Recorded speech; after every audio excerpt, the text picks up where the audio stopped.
Hello everyone and welcome to this newest edition of Adeptus Podcastus. This is Remleiz from 40k Theories, and joining me as always is Michael from Tactica Imperialis.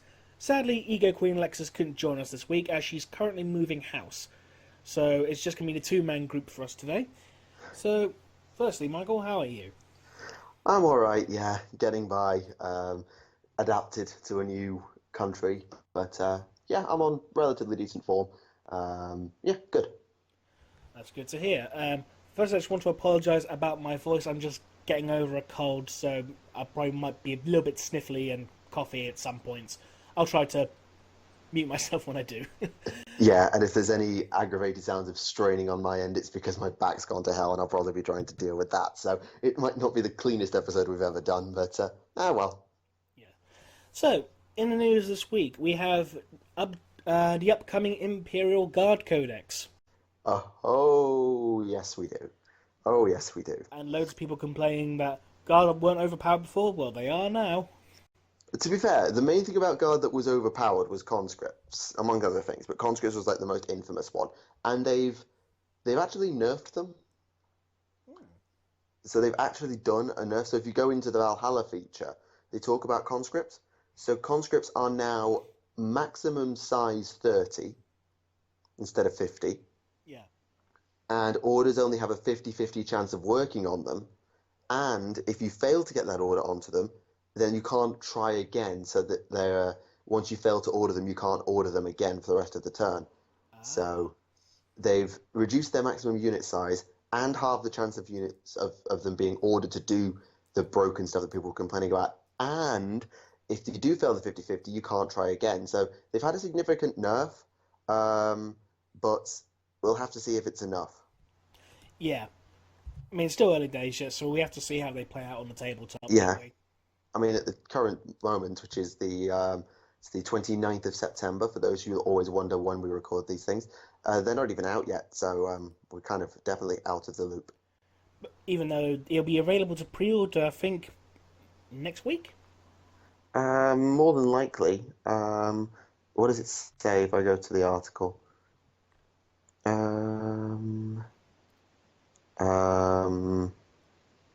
Doesn't say here.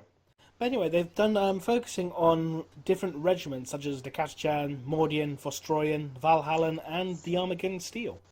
Yeah, Cadia, Catachan, Armageddon, Talon, Valhalla, Vostroya, Mordian, and the Militarum Tempestus will be the warlord, will be the regiment tactics that you'll get. At time of recording, we have the preview of Catachan, Valhalla, Vostroya, and Mordian. We should have Armageddon today, but that hasn't seemingly popped up, so I can't really cover. Armageddon's up. And they have for their regimental doctrine, they've got industrial efficiency. Infantry units of this doctrine may double the range of double the number of attacks they make with rapid fire weapons at a range of up to 18 inches rather than half the weapon's range. Vehicles with this doctrine treat attacks against them with an AP of -1 as opposed to having AP 0. Okay, so basically that's the same tactic. I know that there's someone else has that tactic in another codex, that AP1 becomes AP dash, although it applies more generally. The rapid fire thing, I don't know, because that's mainly going to affect lasguns and plasma guns. I can't think of another rapid fire weapon in your standard infantry arsenal. The main units I think will also benefit from that will be the Tempestus, because they've got rapid fire weapons, so they'd benefit from it, but they've got their own doctrines, so maybe not. It'll probably be good for units being deployed in chimeras, though. Quite possibly, yeah. Actually, they actually suggest that. So yeah, the chimera is considered to be good, and it says that one of their unique stratagems is you can re-roll hit rolls of 1 for a unit that disembarked from an Armageddon transport. So if your infantry needs to lay down some pain, or you want to overcharge your veteran squad's plasma guns, well, now you can do it for a command point, nice and easy. And they also got I think is that a warlord trait? No, it's an order. They've got a unique order, which is until end of phase, the unit can shoot and then immediately embark onto a vehicle as long as all of its models were within 3 inches. This cannot be issued to a unit that disembarks. So you can't do hop on, shoot, hop off, shoot, hop on, but you can easily drive up a Chimera to a unit, lay down some pain, and then jump on board for protection. Oh. Which is interesting. One of the stratagems as well. Each time your opponent uses a stratagem, roll a d6 on a 5 plus you gain 1 command point. Oh, I haven't seen that one. Yeah, Kurov's Aquila. Oh, I see it here. Yes, I see it here. That's a general one. We don't have an Armageddon relic here, do we? No, we don't. We have a few relics, but they're not Armageddon specific. The Blade of Conquest, that's from Solar Macarius, isn't it? Yeah, so that's just a general one. It basically takes your power sword and turns it into ludicrousness. So you get 2 strength, 4 AP, and D3 damage, as opposed to strength user, 3 AP and 1 damage. Not too bad. So that's pretty powerful. We do have their warlord trait. Oh, you can also get Ogrim Bodyguard. Yes, Ogrim Bodyguard seem to be a thing, and it's going to be built from the Ogrim plastic kit, and essentially as a customizable Nork Deadog. That's always a good thing, because Nork Deadog was awesome. Indeed. So it looks like they're going to be a character who maybe goes into the HQ slot, because you can't make them your warlord. But yeah, they're probably all right. And their warlord trait is going to be +1 attack on your warlord and +1 to any wound rolls he makes in the fight phase. That's really bad. Like, even with the Blade of Conquest, okay, maybe, but the one thing that I always notice with guard commanders is not how hard they hit, is that they're squishy as flip. Well, they're only human. Quite. They are way too squishy to be throwing in your order-issuing units into melee. Like, just no. Yeah. Oh, it actually does say that the you can pre-order the Codex from tomorrow, which is the time recording. Tomorrow will be the 30th. So by the time this comes out, you'll be able to pre-order it anyway. If you so wish to do so, yes. Now, moving backwards, let's go to Valhalla. Let's chill out for a minute. So Valhalla... I see what you did there. Yeah. So Valhallan infantry halve the number of models that flee, rounding up if they fail a morale check. So if you fail a legit attack by 6, then 3 will run instead of 6. And vehicles have effectively double wounds for determining what their stats are. So instead of like when you take... Jesus, double wounds? It's not literally double wounds. I was going to say, that'd be insane. It's basically... So you know how vehicles get worse as the game goes on? Yes. When you hit a wound threshold. Well, for the Valhallans, double that wound threshold. Oh, right, okay. So instead of like when you're at 7 wounds, you lose a stat.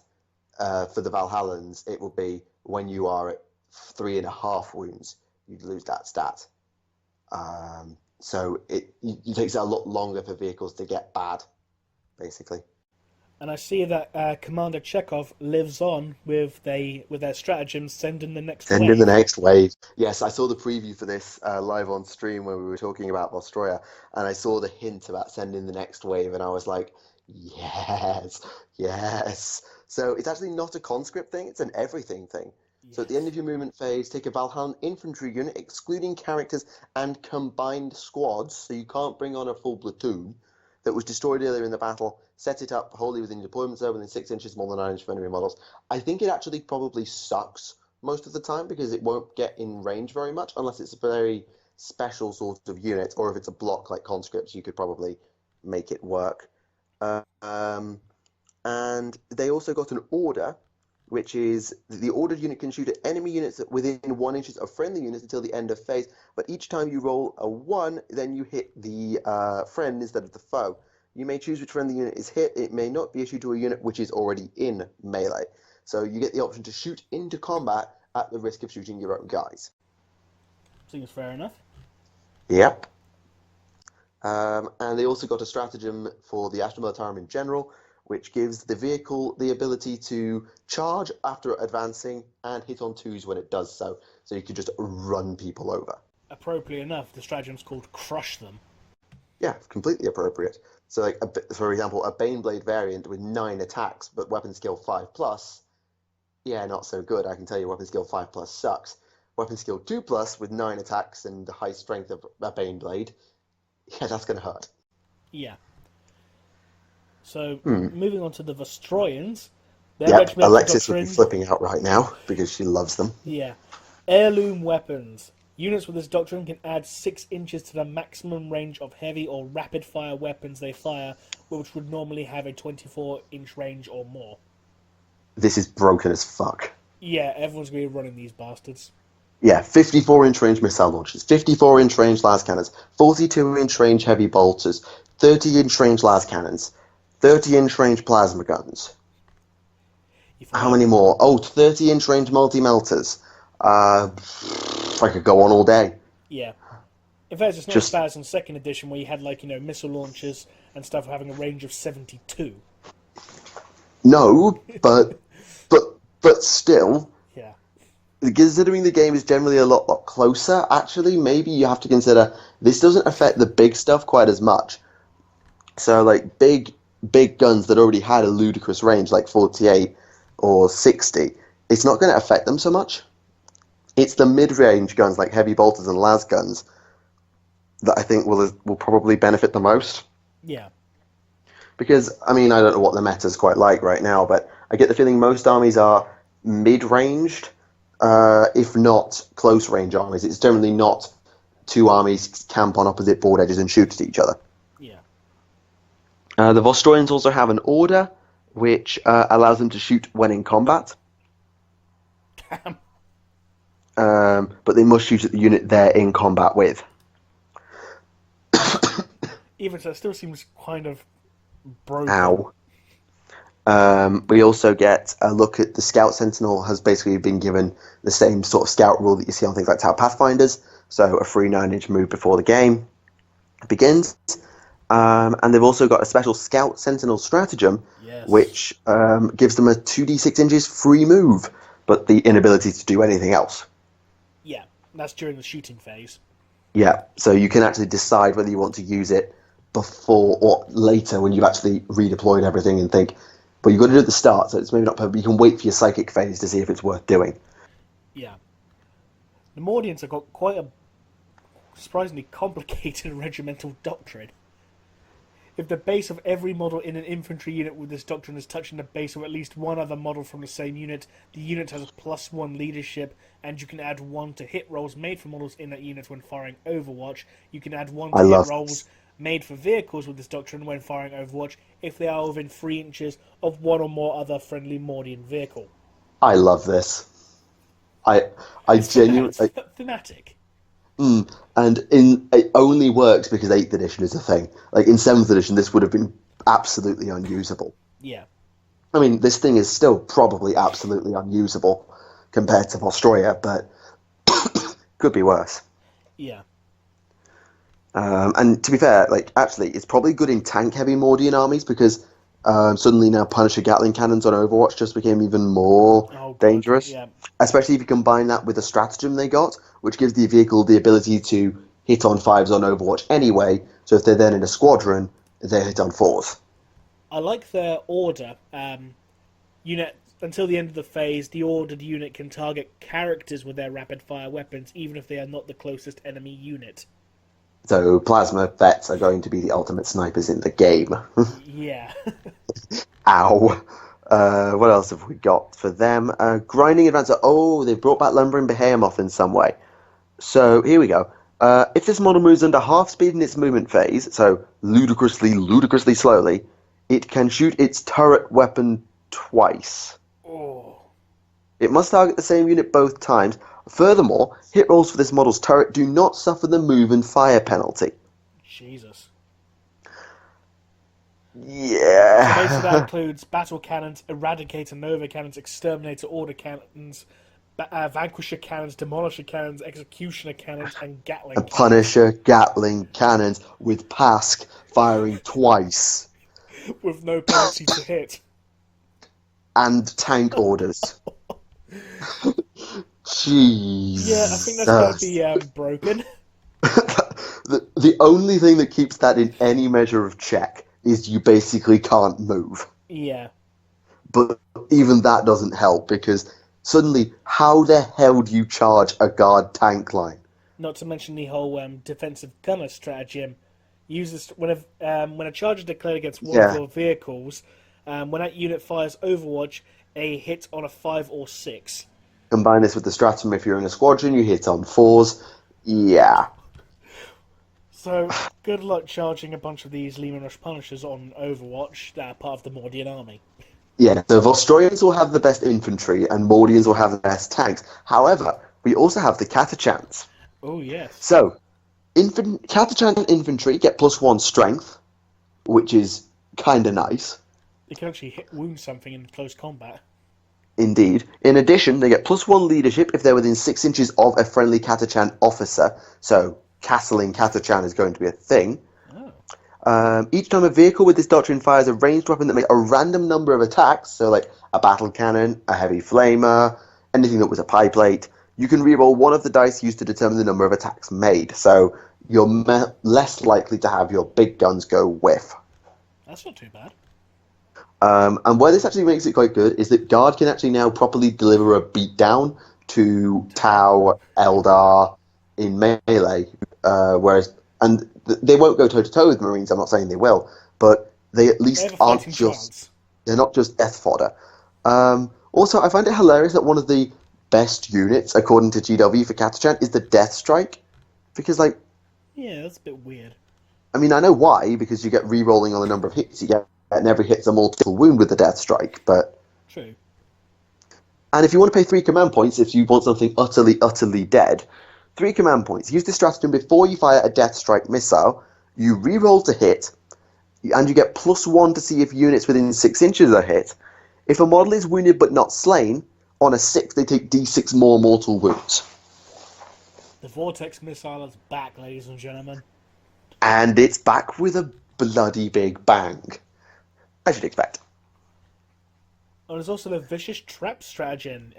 When an enemy unit finishes a charge, move within 1 inch of a Catachan unit, that's on a terrain feature, roll a dice on a 4+, that unit suffers D3 mortal wounds. This is good at picking off characters, but not much else.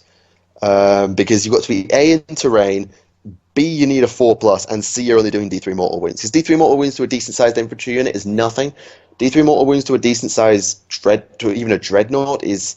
Well, a dreadnought is noticeable, but the main thing you want to use that for is picking off things like assassins, actually. Assassins will be really punished by that. Oh, yeah. Because the one thing about the... I always forget his name. The Kilexus is you can only ever hit him on 6s, so he's an absolute nightmare to kill. But if you can just halve his wounds immediately, then that's pretty useful. And that's the Guard up to this point. They said that we're not actually going to get any more of the focuses. So we're not actually going to see how Cadia is going to... Because if I read it right on Valhalla, they said, in the last of our previews, we'll be checking out the Armies of Armageddon. Because it's going on pre-order tomorrow, they're not actually going to show off Cadia, the Tempestus, or Talon. In fairness, though, Cadia, got blowed up, so it doesn't really matter. I'm kind of sad that it's Tempestus, because that kind of confirms Codex Tempestus is not going to be a thing for a start. Which, fine, I suppose. It was kind of a small tack on Codex anyway. But it's kind of sad to see it go, and it means that we never get to see Krieg. Yeah. I mean, if Forge World did they something... might get their own dedicated codex at some point, like how... I know it's unlikely, let's be honest. It's unlikely, but they might, let's be honest, if the Grey Knights and the Blood Angels, Dark Angels, they're going to get their own dedicated codexes, so maybe an Imperial Guard Regiment might get their own dedicated codex at some point down the line. It would be setting a new trend, whereas the Space Marines have always had that. But yeah, it's not impossible. I mean, the Death Guard and Thousand Sons have done it. Well, yeah, and look, if you look back to 3rd edition, the Catachan had their own standalone codex, so... Oh, yeah, that was before my time. I didn't get in until 5th, so it was before my time, that. Yeah, so it's not impossible. So yeah, indeed. Actually, to be honest, there's not as much going on in the 40k universe right now, because Age of Sigmar's kind of blown up with Firestorm and Shadespire. There's been a lot going on in AOS at the minute. Although they did also publish the Catachan phrase book. Oh, yes. This was funny. This was funny. Let me just open up the right tab. Here we go. The Catachan phrase book. Emperor Dammit Guardsman, clear the LC before I make one for my boot on your bleep.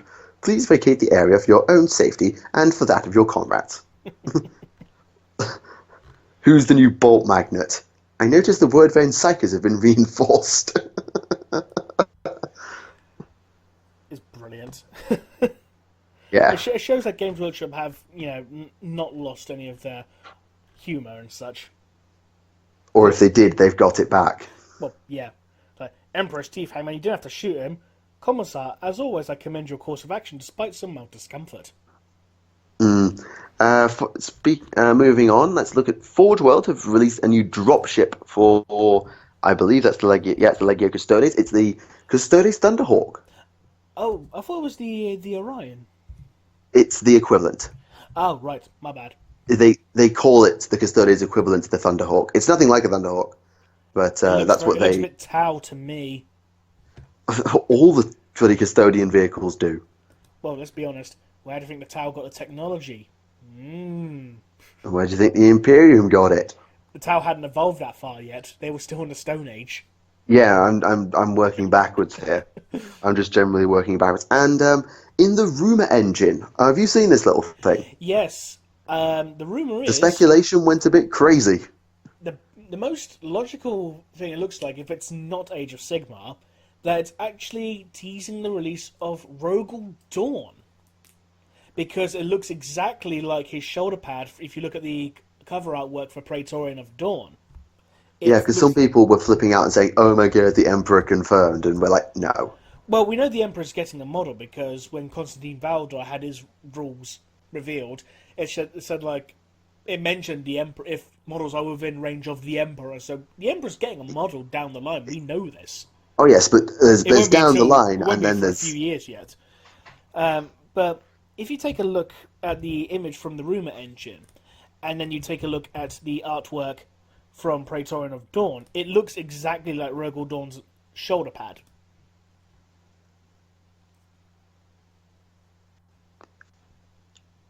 Yeah. So, yeah. Kinda, although the angle it's at, it looks like it's missing the second wing. I don't know. With the angle it's at... redesign, though, couldn't it? So... Yeah, you say, it doesn't actually look very AOS to me, having done a lot of AOS, because the wing piece has the sort of angular shape that reminds me of Magnus's cloak, actually. And that sort of design. So I think that's definitely 40k. And they call it something particularly awesome, so they obviously think it's a big deal. Yeah, I'm going to imagine, because obviously it looks to me like part of it's been photoshopped out. Yeah, and that's what I mean. That's what I mean. There's a second wing missing. Yeah, so I'm gonna go on the assumption. I just know actually. Go back to looking at that picture of Rogel Dawn that I sent you, the one from Praetorian of Dawn's cover art. Look above your shoulder. You got that wing there, and then go back.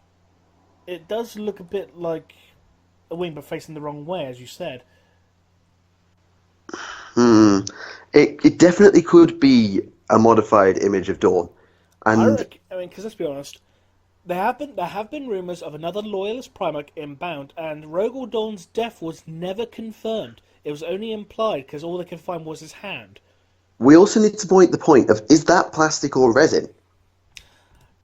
Because 30k Dawn has had the rules since book 3, that's a valid and he point. still doesn't have a model. If that's resin, then that's going to be Forge World Rogel Dawn, I reckon. Because when you said Dawn, that was my first assumption, was that it was going to be 30k Dawn. But if it's plastic, it could be 40k Dawn. It could be anything at that point, but yes, it's definitely one that got people talking.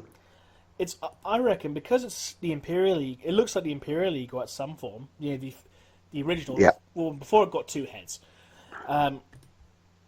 It's either going to be Custodian related or Rogel Dawn.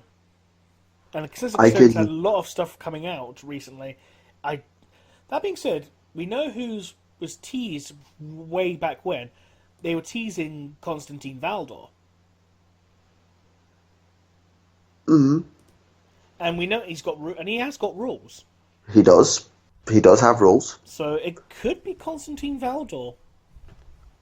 Or just as equally, it could be the what's her name? Not Jennifer.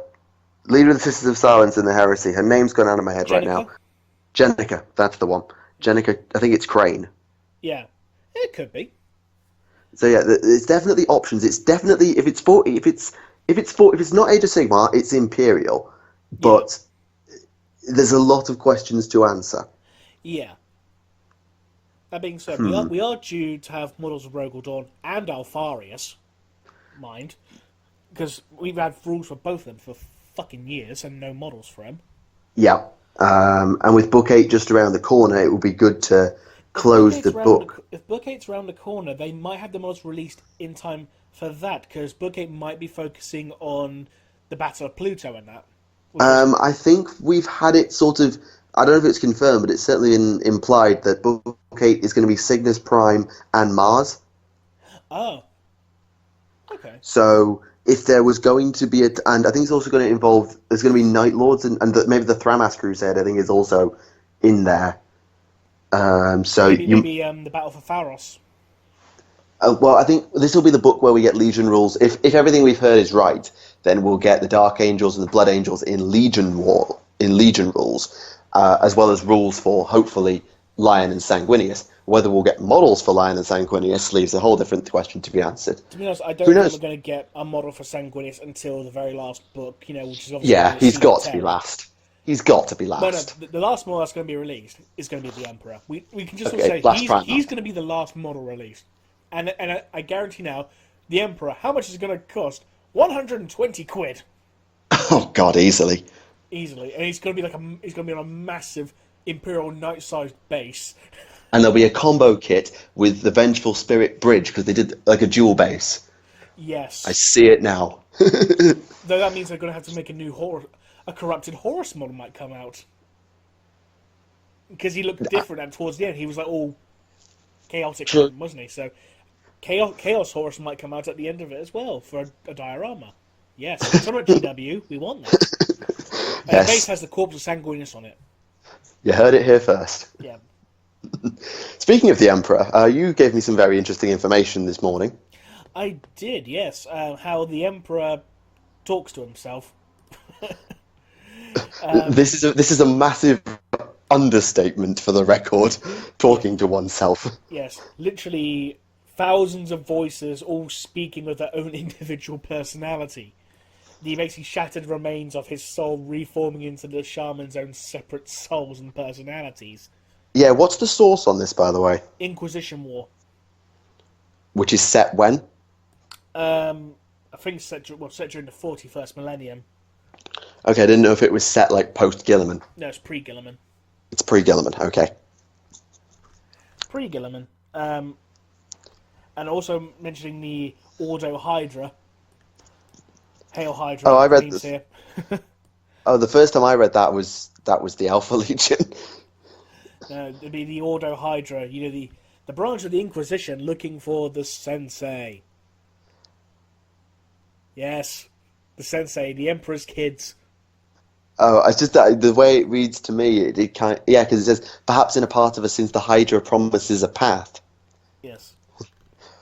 Snap, son. That might be retconned to make the Alpha Legion in future, but for now, I'm just taking it as literally the Ordo Hydra, because that does exist. Yeah. We get more canon confirmation for we have expelled our sentimentality long ago. The Emperor's completely lost it. Yeah. And yet by virtue of that, we are pure and uncontaminated by weakness. Yeah. And when Jack Draco goes to speak to the Emperor, so I've uncovered something. Well, shut up and let me take the information from your brain. Yeah, relax, mortal man, lest you suffer the pain that we endure every day. No, or you will surely die in such pain as we always endure. Basically, relax or die. Yeah. So yeah. When we can, what makes the quote so interesting is actually this definitely sort of it's not confirmation of the shaman theory, but it's pretty close. It says, when we confronted the corrupted homicidal Horus, who once used to shine like the brightest star, who used to be our beloved favourite. In fairness, though, one could argue he's just simply using the royal we, being the Emperor and all. That's what someone's going to argue. Someone's going to use that as a counterpoint. Like how the Queen goes, "We are not amused." I think the last queen to do that was Victoria. Even so, it's still a royal. It's still the royal we. It still exists within the lexicon. Indeed, and it also implies that the Emperor's mind, whether it's Shaman or just splintered, is all over the bloody place, because it says here, "Great Lord of all, did you know of the Hydra before now?" And he goes, "Yet surely we knew. How could we not know once we have analysed the information within this sub-mind of ours? Only tiny portions of us can heed you, otherwise we neglect our Imperium, of which our scrutiny must not falter for an instant." Which also, do you know what that also hints towards as well? Otherwise we neglect our Imperium, because he's sending out shards of his, or fragments of his personality to become the living saints, potentially. Oh God! Throws a whole new spanner into the bloody works, that fucking theory. I love the... It's avatars of the Emperor. It's basically Avatar Kane, but now it's a big golden warrior. That'd be a cool idea. The avatars of the Emperor. Yeah, this theory. To be fair, they're still demonic. The Avatar of Kane is still demonic, so the Imperial Demon theory does not go away. No, it's just how it works is a completely different kettle of fish now. Just like we got, just like we get conflicting information saying like all Imperial saints, all living saints are female, and yet you have a Khan novel come out with a living saint who's a male. I was like, for fuck's sake, you have one job. Keep consistent. Quite. It's like the whole Space Marines must be male argument, because I've only found 2 sources, one of which was from 1989. Yeah. And the other one was from the Deathwatch RPGs. And it mentions about the zygotes, but it's like, hang on, isn't a zygote when a sperm fertilizes an egg? I'm trying to remember GCSE biology to answer that question, and I can't bloody remember. That being said, book from the 1980s, it said zygotes was just a catch-all term for the gene seed organs. So it's like, you call them zygotes? Yes, we call them zygotes. But they're not zygotes. I know, we just call them that for ease of remembrance. And it's like, Jesus. The 1980s were weird, folks. But they were awesome. Quite. Before my time. Yeah, but yes, this quite. This quote, though, you haven't, I think, I don't know if you have a way to share this somehow, like put an image link in the description, but it's definitely worth getting this quote out there in case people haven't seen it, because it is definitely worthy of analysis, and it's very long. Yes. I'm going to be doing a video mentioning this in future. I've got an updated version of one of my older videos, because I was sick of the audio quality.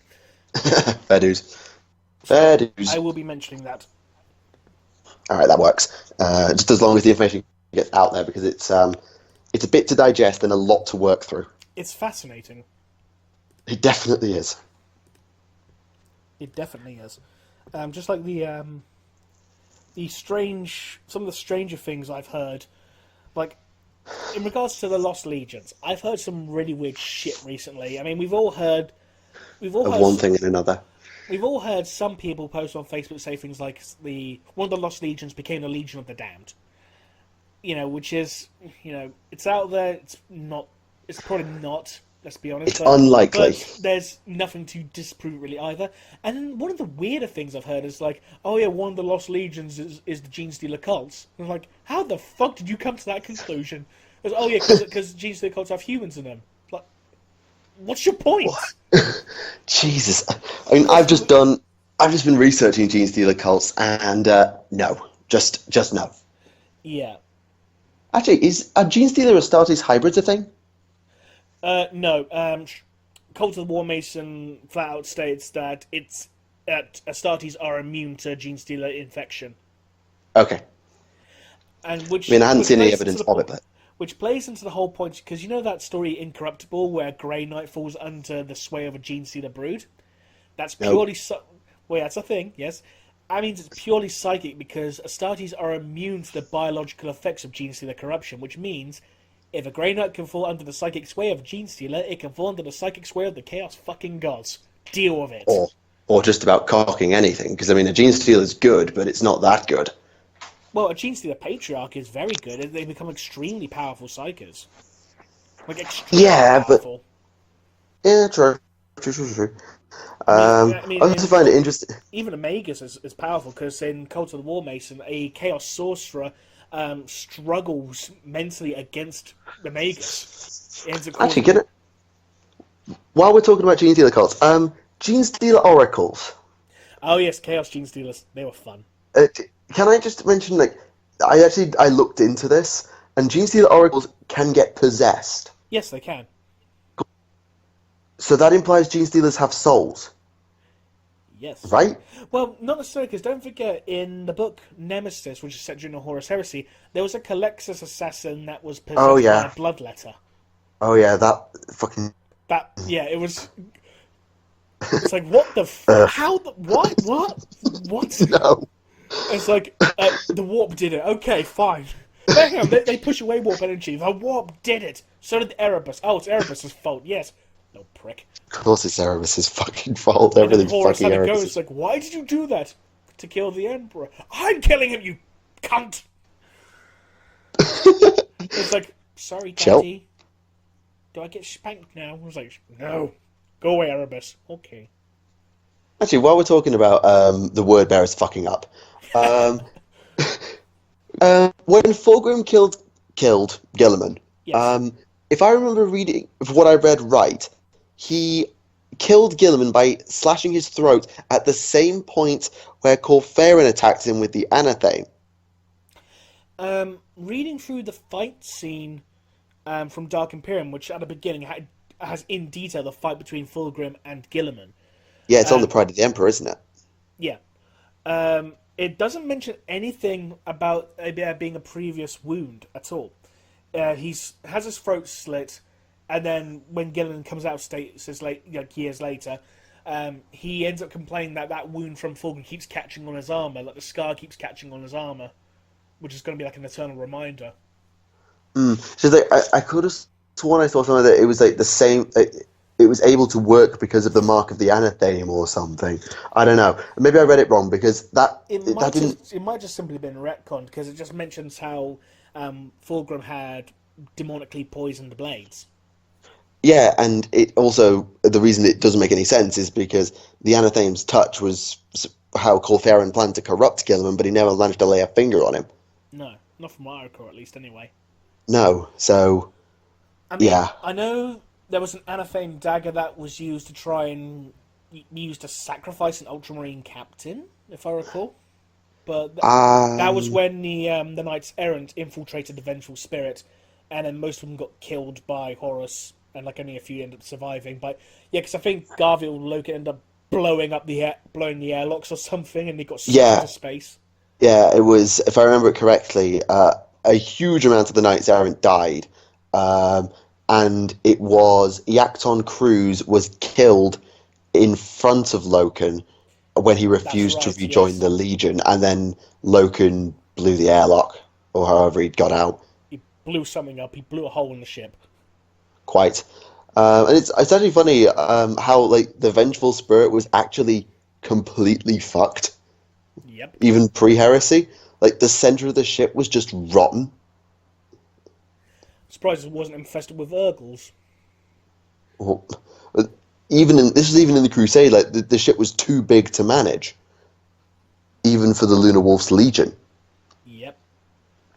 Well, don't forget how big, a Space Marine Space Marine flagship is several hundred kilometers in size, perhaps. Well, it's a command battle barge, and a battle barge holds 300. Can't have been that big. If it's too big to manage, I mean... Well, I assume it was too big to manage, or they were just too lazy to actually fix that bit. Yeah, but I imagine the laziness side coming more from the Death Guard, because they never painted their bloody ships. But then the Phalanx only fell into disrepair when the Imperial Fist was split. Yeah, because... And the Phalanx was way, way bigger. Yeah. It's probably one of these things, probably a little bit of... A flavor text. Mix-up, maybe. I Yeah. don't know. It'll be flavor text, really. Yeah. And I think sometimes the best thing about 40k is flavor text, but... Speaking of which, did you hear about... there was, I think it was in the new Death Guard Codex, it mentions a battle between the Tyranids and and the Death Guard using so many viruses, poisons, and toxins on the planet, it turned pretty much the entire planet to soup. And then when a bioship tried to feed, it ended up melting its proboscis. It was that toxic. Jeez Louise. Which means, guess what, Death Guard? Still mean... You've now given the Nids the ability to absorb the most powerful toxins in the universe. Great job. Because that's what they do. They evolve and adapt. Well, there goes the idea of the universal bug spray. Well, don't forget, the Imperium will not use the Life Eater virus on Nid-infested worlds.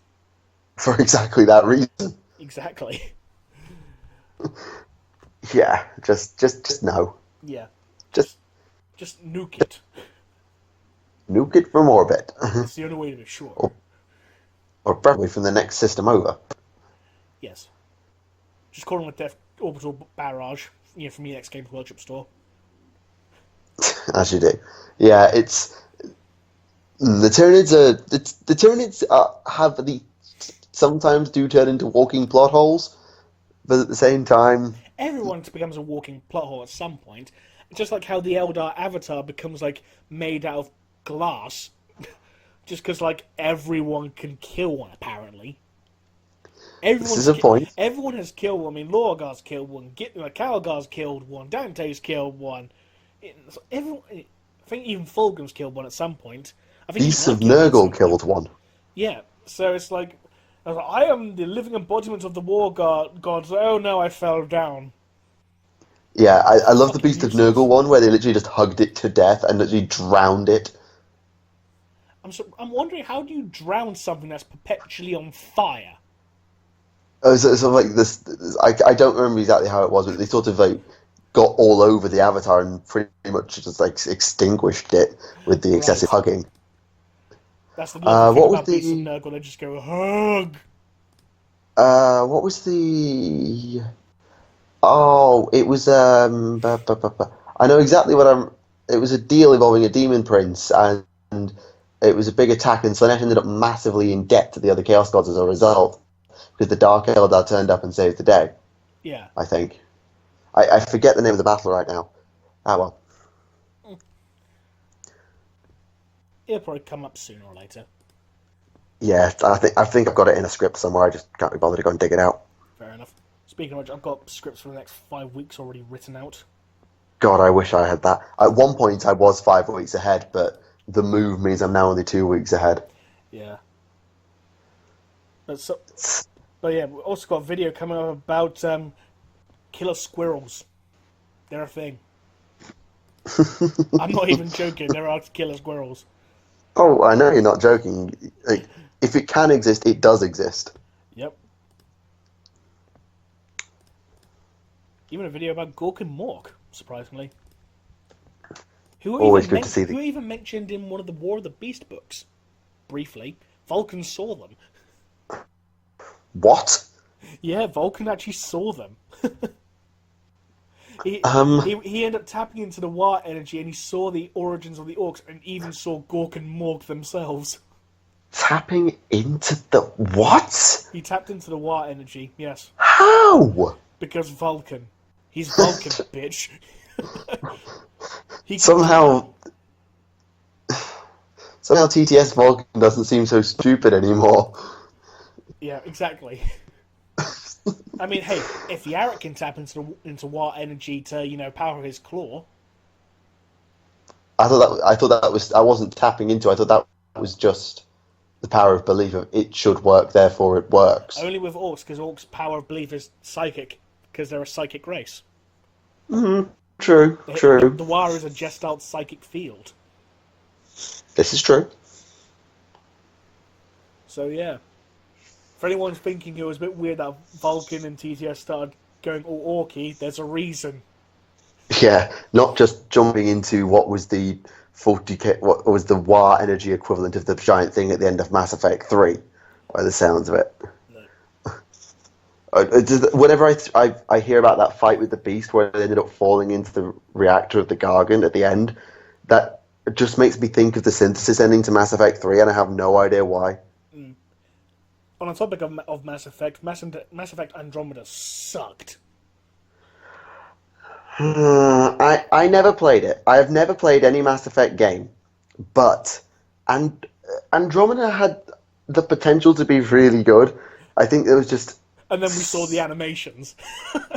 But even they fixed those now. I know, but still, it was a dreadful game with dreadful dialogue. The dialogue needed work. I'll give it that. But then again, some of the things Shepard came out with were a bit ridiculous. Yeah. So yeah, I get it, and they decided, you know what, let's just discontinue single player support and just do multiplayer. Because like, fuck you, you don't get a story mode DLC anymore. Yeah. But anyway, that's a different topic for a different day. It's set a lot up. Yeah. Is he? Yeah, is he? Yeah. Yeah, because they pretty much killed off BioWare and it's like, you can have BioWare Montreal. Oh, you can get to the B team. Oh, great. I should really rag on B teams because it was Disney's B team that made The Lion King, which was awesome. Because they thought Pocahontas was going to be a bigger movie. It's like, haha, nope. Nope. Is that? I think one of my friends has got the new Death Guard Terminators. Oh yeah, I like how it actually made them look like actual older suits of armor. So you actually got a mix of Cataphracti and Tartarus mixed in, albeit all heavily corrupted.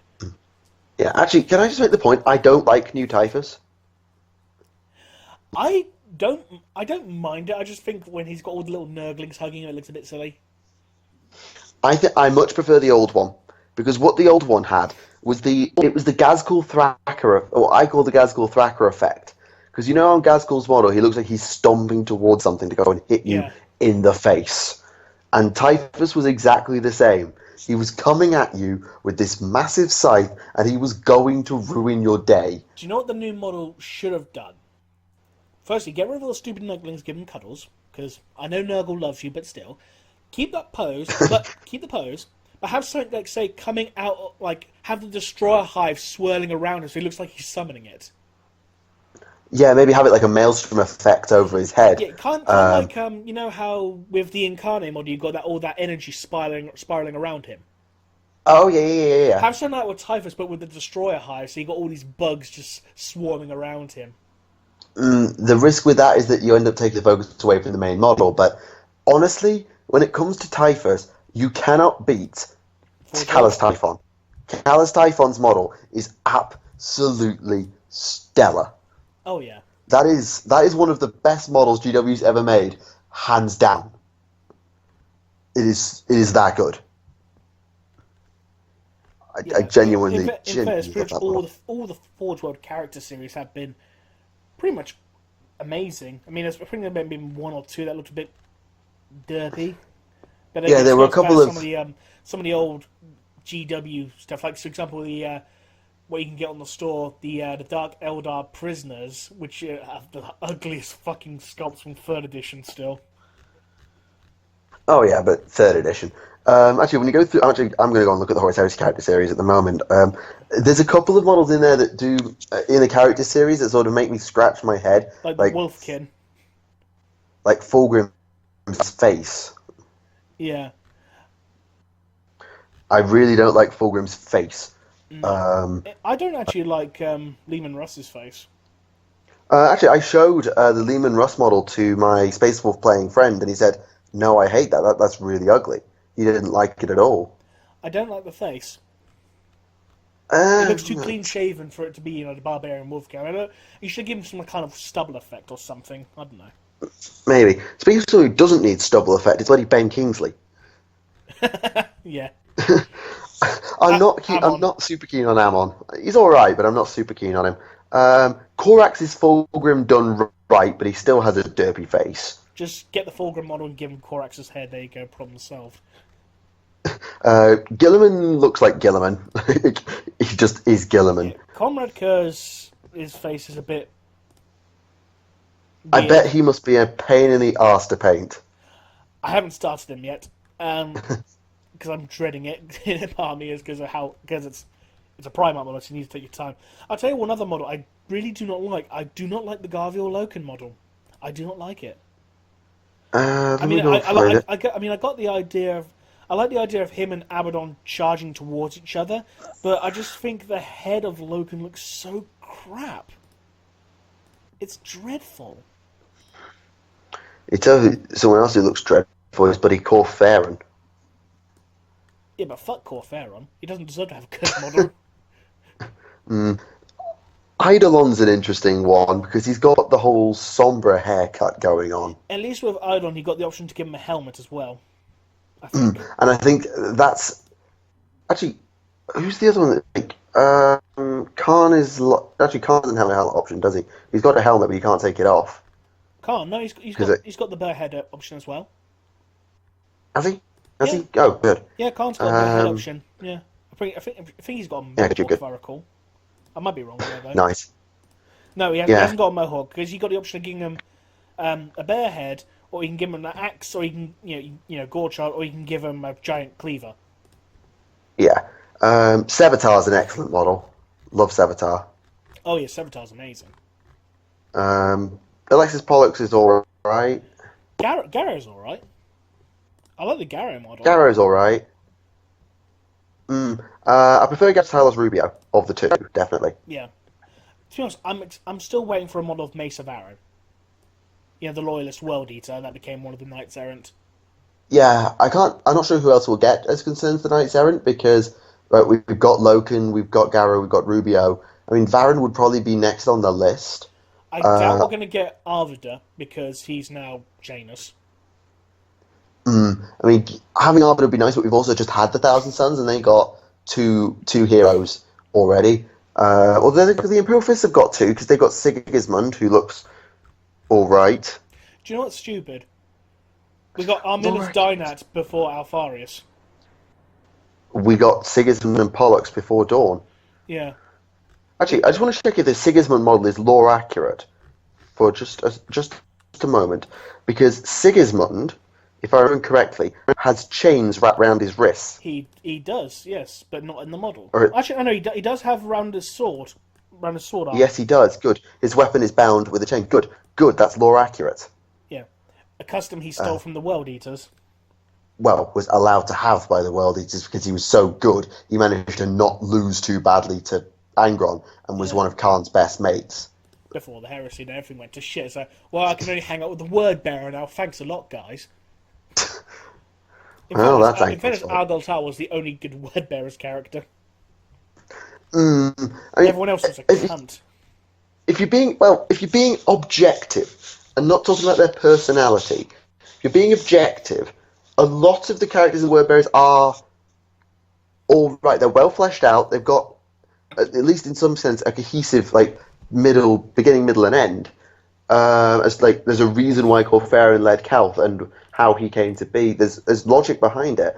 And True. If you can follow Erebus, whose plans are as convoluted as fucking Zinch, you can see why he does what he does. It's just that they're written so well, they come across as a dick, so everybody hates them, which is just good writing. Valid point.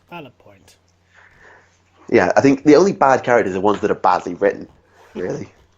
And to be fair, there's not. I say there's not much bad writing. There is some bad writing, but there's not too much bad writing. Though nothing to the level of CS Goto. Thank fuck. Dang. Shots across the bow. Well, it's true. CS Goto sucks. I suppose. Oh, I challenge anyone who will turn around and say that their favourite novel was a Goto novel, and it wasn't the only novel they read. I was going to say that clarification was necessary. Yes. So, it's time for the questions. Yes, I think that would be appropriate. We've actually got a lot less questions from this episode because it was the podcast live episode, and I think people mostly got their questions in the chat. So here we go. That's a joint question. Alex isn't here. Why aren't Speed Freaks red? They are. I thought they were red. They are. Question following up to the band and comedy question, which was in turn a follow up. The comedy question that was a follow up to the band question. If all the Primarchs went to Comic-Con, who or what would they cosplay as? I should finish reading that question. Kurz would cosplay as Batman. That's the obvious one. That goes without saying. Gilligan would be Captain America. Probably, actually. Angron would be the Hulk. Oh, I nearly went Spartacus, actually. Spartacus? the reference is way too on the nose. Yeah, true. Russ would be probably Thor, if you get away with it. Corax would be Jack Skellington. He'd just go dressing as Jack Skellington. I don't care. He will. Magnus is kind of screwed because nobody else is red. No, he'd be Hellboy. Oh yeah, that would work. That would work. Khan would be Ghost Rider. No, that'd be Jagatai. Yeah. Oh yeah, Jagatai. Before you talk about Khan Betrayer, derp. Yeah. Oops. Too many Khans. There are a fair too many Khans. Just look at the white scars. Or he'd just go dressing up as, Khan from Star Trek. It's like, I just want people to call me by my name. Fair dues. And Alpharius would be Deadpool. Just engaging in memery. Yeah, because let's be honest, the Alpha Legion are memes, so he'd be the meme superhero. I could get behind that. It would either be that or... Actually, are there any particularly renowned shapeshifters? Not off the top of my head. There might be, but off the top of my head, I can't... There's Mystique from the X-Men, but that's not going to work. No, unless you're going to have a cross-dressing version.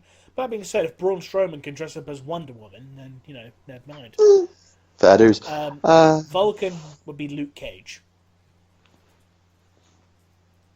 Nope. What do you mean, no? Of course you will. Luke Cage. No, I don't know who that is. Right, go on to Netflix after this and look up the Luke Cage TV series. That would require buying Netflix. I'm good. Well, just look up the clips on YouTube then. God. Yeah, I know. I'm like one of the only students who doesn't Netflix. Fair enough. Yeah. What would Morgard be? Who would?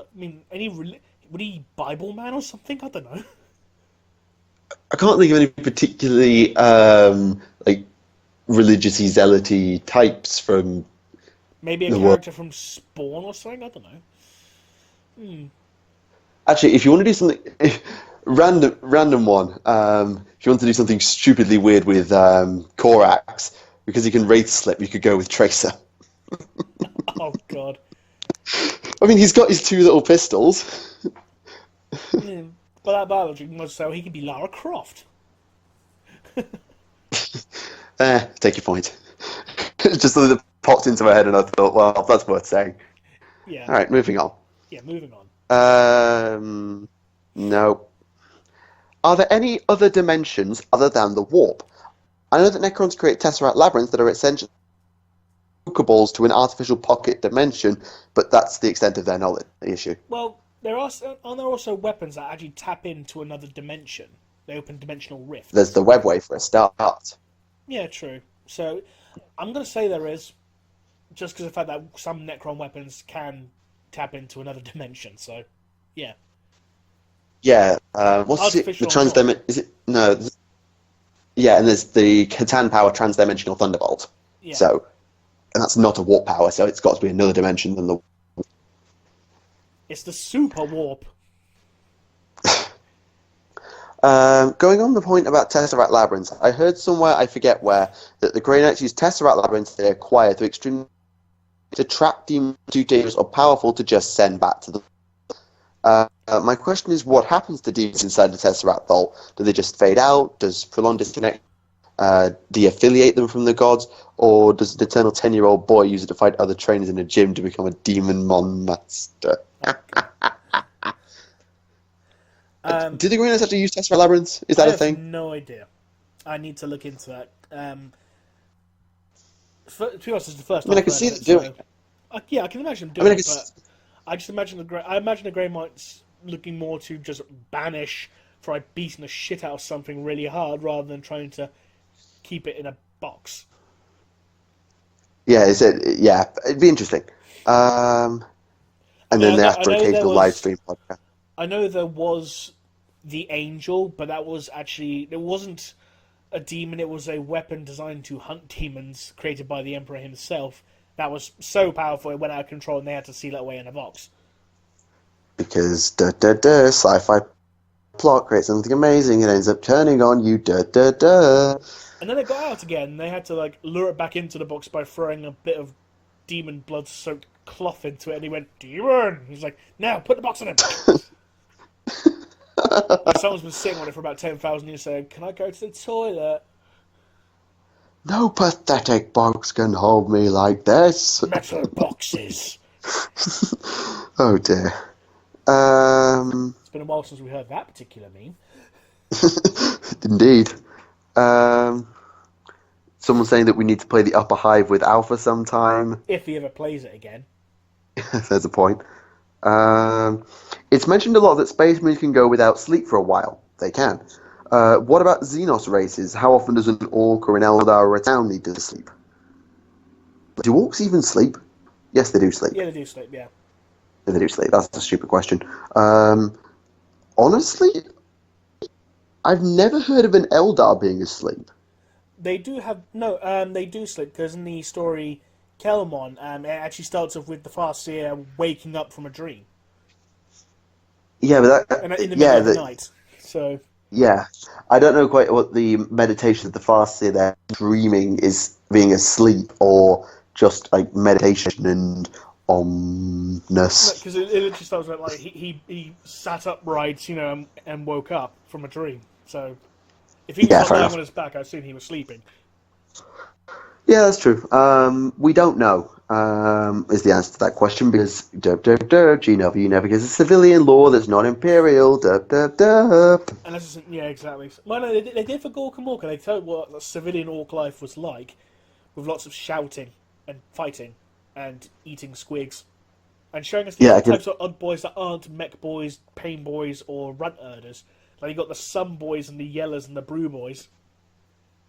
Orcs and I think it's the Drop boys as well. Yeah. Literally, I think there was the boys around the drops.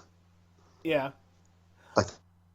I just find it funny there's a cast of orc odd boys that are designed to basically be orc accountants. The Sun boys. Literally, they're orc accountants. It's like, have you been investing your teeth? It's like, what do you mean? The teeth dissolve after 12 months? Like, oh, don't give a fine zog. Just give me your fucking teeth or I'll smack you. That's how accountancy works, isn't it? So. Yeah. To be fair, in an Orc's case, or I'll smack you is a very valid point, because if you just knock the teeth out, that's pretty much how it works. Yeah. And you're like specialised Orc cooks, the Brew boys, which make beer and pies. Squig pie delicacy. Definitely. Right. Why do the Mechanicus hate to quickly progress their technology? I thought the Emperor told them they just couldn't develop warp tech or AI. P.S. Let Snipe and Wib know that when I get my first fanfic draft done, I'm done now. No, you can't. You can't finish it there.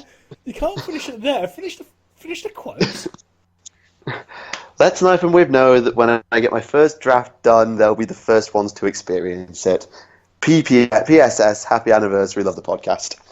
Oh, that was nice. It's not so much the fact that they've been told they can't. It's just that most of them refuse to do so because it's we need to have the SDC.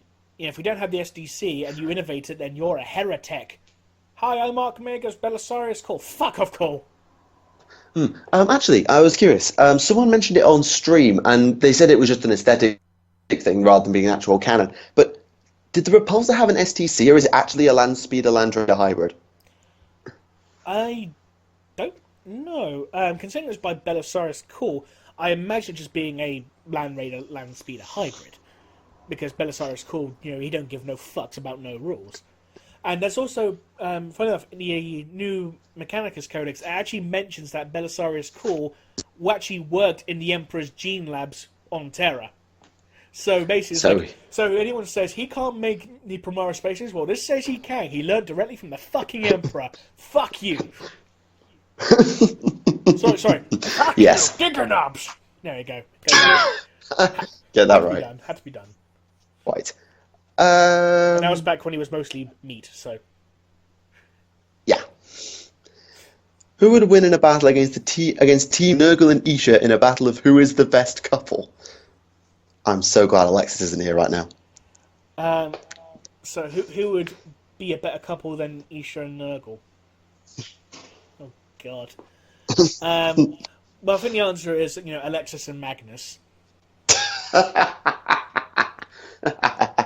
She's going to kill me. I don't give a fuck. She is going to kill you. She's the one with a Magnus body pillow. She can't complain. This is a point. Moving on. Do the Grey Knights have their own Titan unit? No. No. There are Psi Titans, like the Order of Sinister, who I suspect are probably, if not tied to, involved with the Grey Knights in some way, because they're probably very useful, having super mega psychic doom cannons, but, How are they not, automatically evil? They're the Ordo Sinister. That's like saying with the organisation of bad guys, the Legion of Doom or something, you know what I mean? And have you looked into how Psi Titans work? I have not yet, no. I've not had a reason to at this point. Well, my lore video on it will be out by this point, I think, because I've done the Collegia Titanica. Basically, the Titans' crew are all damned psychers, bound against their will. The Princeps is a blank, and on board the Titan are a bunch of devices that make the psychers more powerful at the cost of killing them, which allows the Titan to project its own power of psychic ability across the battlefield, and this power can be focused by its signature weapon to create massive warp rifts. Damn. So yes, let's just basically, the way I read that is, let's just strap a bunch of psychers to a Titan and see what happens. Pew pew. Speaking of war machines killing the crew, I find it weird that the new Primaris Dreadnought is it's powerful, it's stronger, it's faster. The guy dies in 45 minutes. What? Well, That's canon. Well, not 45 minutes, but it does kill them a lot quicker because there's it impacts a much greater strain on the actual pilot. So it does end up killing them. Dreadnought. I always thought a Dreadnought chassis was immortality at the cost of your sanity. I didn't realize it could actually kill you. Not in the Redemptor's case. It's just this one particular Dreadnought, because of how much more powerful it is, it ends up killing them. So if you get plugged into one of them, you're fucked. The thing is absolutely massive. Well, yeah. But if you plug into one, you're fucked. So don't die as a Primaris Marine. Or if you do die, stay dead. Well, it's just prefer we need to get some more heavy support on there. Well, all we've got here is Carl, and he's a bit of a prick. It's well, put him in the Redemptor then. At least make him useful before we kill him. Because fuck Carl. True. Not Carl the Deranged. He'll kill me. Seriously, he will kill me. Probably. Right, going on. Can a sorcerer gain strength through an animal spirit? Yes, see Fenris. The demons. Bastards. The Salamanders have more chance of mutation than any other chapter. Has there ever been a salamander that showed any signs of mutation? What do they become, like a salamander wolf thingy? I think because if you look at the Black Dragons, who are supposedly a salamander's successor chapter, they grow the huge bone blades, don't they? So they become Wolverine. Yes, they. It's more like Baraka than Wolverine. Well, yeah. And they end up growing horns and bony plates in their skulls. And fun enough, it also makes them much larger. It makes them grow to about 3 meters tall. Yeah, how tall is Primaris? I can't remember. Say that again, sorry? How tall is a Primaris? Because I know obviously they probably about 3 meters tall. Huh. So well, I suppose that imagine a Black Dragon Primaris with the GNC mutation. I am 12 feet tall, bitch. Except that I think Primaris are actually immune to all gene seed mutation, like the floor of the Canis Helix, so it wouldn't happen. Not immune. There's just a 0.001% chance. Oh, is that how they? Okay, yeah, because people were wondering whether we're going to see Primaris Death Company and Primaris Wolf. We're probably not going to.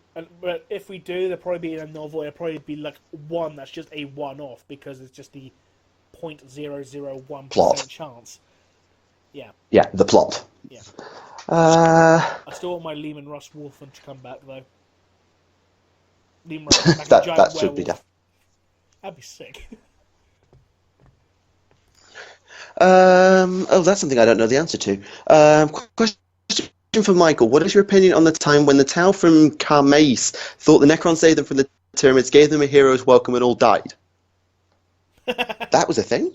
I don't remember that. Well, I wouldn't be surprised. The Tower have been shown to be quite naive with certain Xenos races, like when they came under attack from the Nids from the Dark Elves said, yeah, we'll help you out. I was like, oh, thank you, what can we do in return? Give us 2 of every caste, including the Ethereals. We don't want to give you give us the Ethereals. Okay. It was 49 of every caste. Oh, sorry, 49, sorry. And it's like, we brought you guys back, and then at least a whole bunch of grotesques. Yeah. We made it better! Indeed. Okay. Is it possible to accomplish intergalactic travel using the warp? Tyranids have been traveling by generations before arriving to the Milky Way, so when do you quote-unquote switch to warp mode? Well, the Tyranids don't have a warp mode. And as for whether the warp can get you out of the galaxy, probably.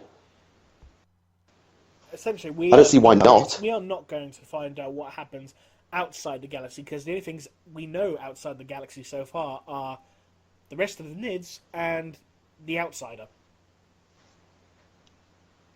And that's it. The Catachan? Yeah. You mean? Yeah. I'll say, sorry, I was watching something from Dishonored, so the Outsider meant something very different to me for a minute there. Yes, the guy from Dishonored is outside the galaxy is like, I don't think the Nids. That seems stupid. That's a TTS question. As Space Wars can only recruit from Fenris due to the Canis Helix quirk, what would happen if the indigenous population from the Fenris system would be transported or planted on other planets, even some that have no other human population? Would the Space Wars then be able to have more chapters with the whole quantity over quality aspect, or would even this fail? Well, the answer is very simple. Now all they need to do is just recruit as Primaris. Yes, this is true. That's all they have to do. It's much easier. It's like, we can recruit from anywhere, just make him into Primaris, we're done. That's it. It's an interesting thing that would have come up in the past. Like, would it have actually happened? Could it have worked? The population would become too diluted over time, so you're only able to do it for a certain number of generations at most. And on top of that, the population of Fenris isn't huge to begin with. No, well, it certainly ain't now.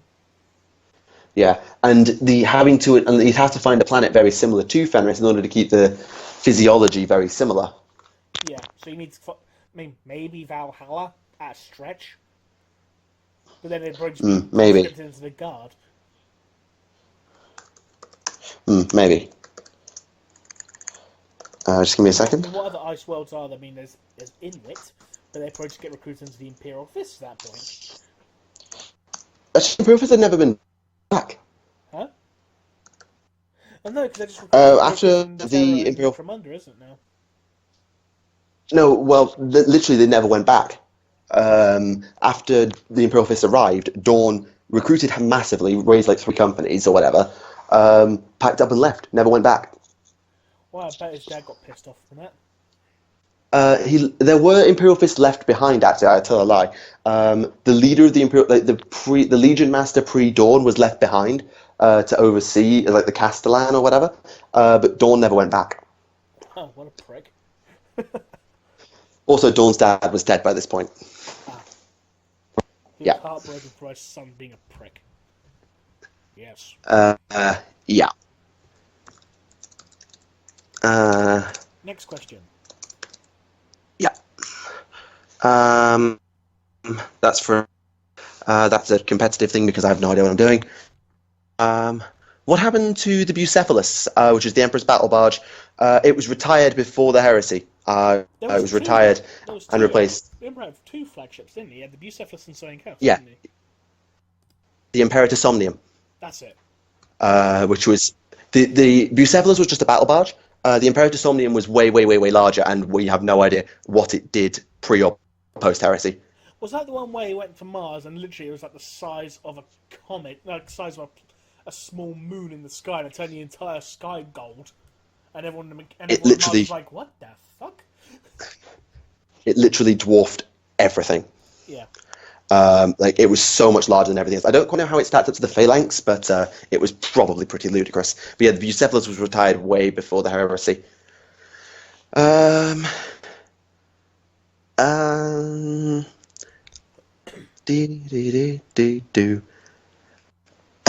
a planet be under a different system of rule like democracy or communism as long as they pay their tithes? Or is it mandatory that a planet be run by an incompetent cretin, by which I mean a planetary governor? It's always run by a planetary governor. The ones that have Space Marines or under the Space Marine Chapter Master also acts as planetary governor. Although... But the planetary governor is, as long as he pays his tithes, is allowed to rule his world however he sees fit. Yeah, is it... I mean, it doesn't have to be an autocracy, though. No. It can be a democratically elected governor. It can be, yeah. As long as they pay their tithes, the Imperium doesn't care how you run your bloody worlds. Just pay your tithes. Just pay your taxes, we don't give a fuck. Quite. Keep the psycho populations under control, send some men into the guard, jobs are good. Yeah. Question for Remleiz: who'd kill who first if you left the podcast, and how long would it take? They would both die with their hands clutched around each other's throats in a mutual embrace of death. Right. Thanks, that's reassuring. Question/statement. I'm the Tau guy, and I've decided to make another army because no one wants to play me because Tau overpower her. So I'm probably going to keep it, but making another army kind of suggestions for that Tau guy because he now isn't allowed to play because everyone thinks his army's OP. Just What? read the lore, find some... Oh, never mind. Basically, someone was saying, you know how I've been saying that being a Tau player is kind of bad right now, not because your army's bad, but because people still assume your army's OP and you're being a salty prick. Oh, yeah. Yeah, someone's saying, don't want to sell my Tau, but I kind of need right now. Fair enough. Right. What is your opinion of the Salamanders? Lore and tabletop. Lore-wise, I think they're pretty cool. Never played them on tabletop. Lore-wise, they're actually really interesting. Yeah. Tabletop, they're a bit of a one-trick pony. They're interesting, but they're not like ludicrous on toast. In lore, when you read their heresy lore, their Crusader lore, and how Nocturne works, it's actually really interesting. Everything's essentially on fire, and there's dragons running around, and they smash things with hammers. What's not to like? But there's also I think there's 7 major cities on Nocturne, and all the company captains are regents of those cities, Yeah, and they take care of them. They mingle with the people as well. They actually socialise with them. It's such a different way of running things, and I do really quite like. Nice people. They're actually the nice guys of the 40k universe. It's like we inherited Vulcan's niceness, so we're gonna play. How are you doing, Joey? I don't know your name, but make me a beer. I will drink with you, my friends. Hugs for everyone. Oh, my spine. Quite.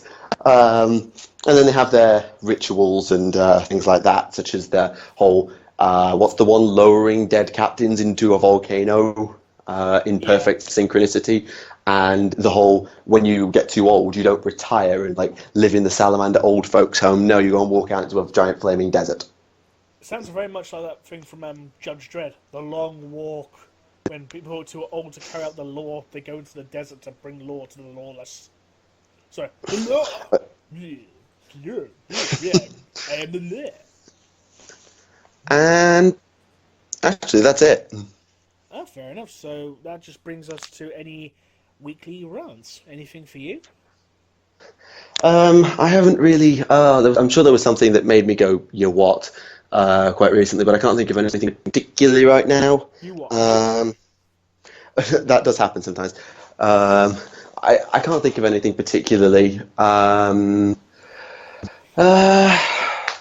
Did I find anything ridiculous in my most recent lore research? It's 40k. Yes, you did. I find it ridiculous that the Codex is, the way the Codex Astartes treats the Space Marine fleets. That was interesting. Because I didn't realize I thought the Codex only affected the chapters. I didn't realize how much it affected their fleets as well. So they basically, some people wanted to disarm or defleet the Space Marines. How did you expect them to get from world to world then? The same idea as the Imperial Navy and the Imperial Guard. You have a third party. Yeah, but that would take far too bloody long. I mean, it takes the Imperial Guard 10 years to mobilise 500,000 soldiers. Quite, and this is why it didn't happen. And then you had people like Korak saying, "No, don't take our ships off us. Did you not see what happened to Istvan 5? We need more ships, because otherwise we won't be able to defend ourselves. Especially with this whole chat bollocks. Yeah. It was in favour of the Codex anyway. It was just like, please don't take my ships away from me. And it's interesting what happened to some of them, because it seems like a few of the old classes of Marine ship have actually ended up in the Navy. Oh. I can't think of any off the top of my head, but I think a few of the old Crusade era marks of Marine ship now serve in the Navy. Oh, I didn't know that. Well, I mean, they had human crews. It's not that surprising. True. Speaking of the chapter, when Gilliman implemented the Codex of Styles, I always imagine this going through my mind, like, accept the Codex. Like, Chorus goes, okay. Khan, accept the Codex. Okay. Dawn, accept the Codex. Okay. Russ, accept the Codex. Fuck you! Except Dawn gave the biggest fuck you of all. And yet he ended up being Codex compliant. Iron Cage. Russ never did. He was just like, nope, fuck that, fuck you, fuck this, fuck your ma, fuck everything. I'm going back to defend this. Fuck you. I'm gonna get drunk. Screw you guys, I'm going home. And then there was Vulcan. Yeah, he was like, okay.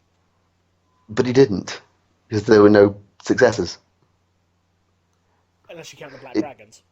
It's kind of, the Salamanders is a really weird one. It's like, they're not officially big enough to have successors because they only have 7 of their own companies.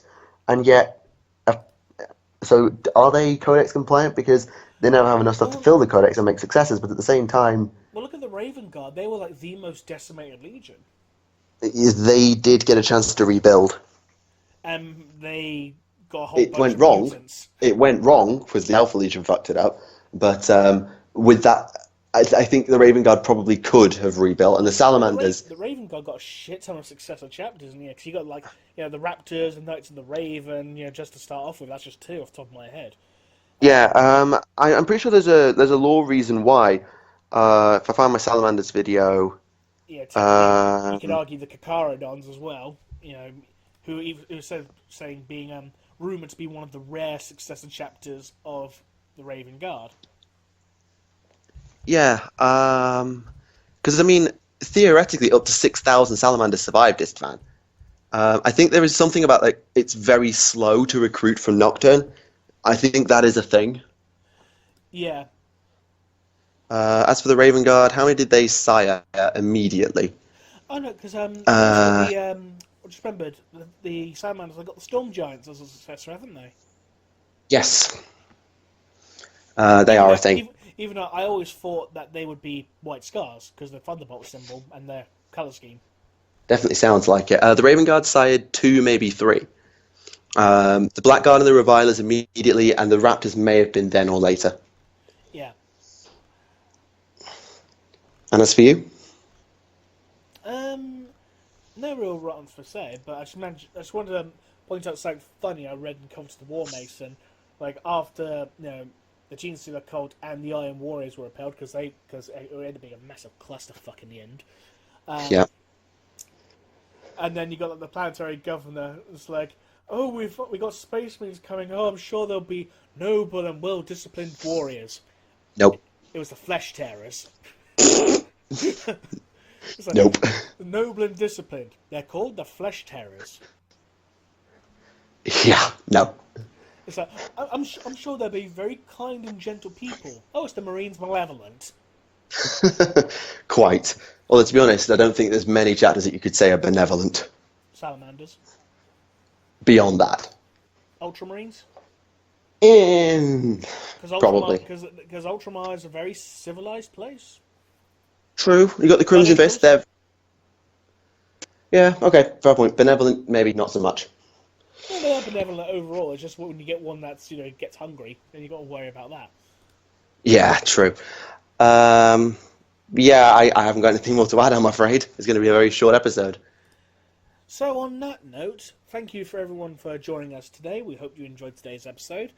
Yep. So, until next week, or next episode rather, until then, this has been Remleiz from 40k Theories. And this has been Michael from Tactica Imperialis. And we'll see you again next time, hopefully with Alexis in tow. Bye-bye.